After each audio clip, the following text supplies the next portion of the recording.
Hi అండి. అందరికీ నమస్కారం అండి. ఫ్రెండ్స్, ఇప్పుడు అందిన వార్త. ఈపీఎఫ్ఓ ఉద్యోగులకు అదిరిపోయే గుడ్ న్యూస్. ఇక వేతన పరిమితి 25,000కు పెంపు అంటూ అప్డేట్ అయితే రావడం జరిగిందండి. అయితే ఇందుకు సంబంధించిన వివరాలు వీడియోలో తెలుసుకుందామండి. వీడియో పూర్తి వరకు చూడండి ఫ్రెండ్స్. అప్పుడు మనకి పూర్తి సమాచారం అయితే తెలుస్తుంది. ఇక లేట్ చేయకుండా టాపిక్లోకి వెళ్ళిపోదాము.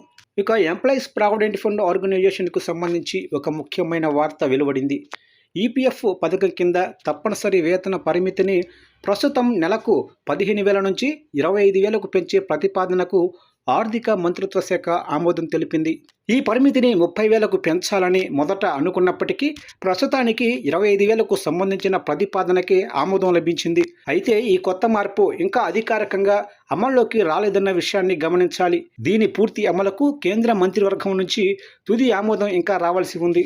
ఇక అత్యధిక సంఖ్యలో ఉన్న జీతం పొందే ఉద్యోగులను ఈపీఎఫ్ఓ పెన్షన్ పథకాల రక్షణ పరిధిలోకి తీసుకురావడమే ఈ కీలక నిర్ణయం యొక్క ప్రధాన ఉద్దేశం.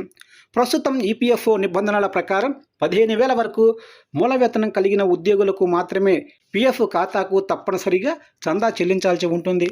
అదే అంతకంటే ఎక్కువ మూల వేతనం ఉన్నవారికి ఈ చందా స్వచ్ఛందంగా ఉంటుంది.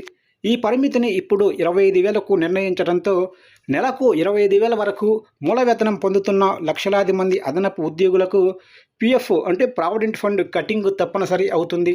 తద్వారా వారు ప్రావిడెంట్ ఫండ్ పెన్షన్ పథకాల నుండి ప్రత్యక్ష ప్రయోజనాలను పొందే అవకాశం అయితే కలుగుతుంది.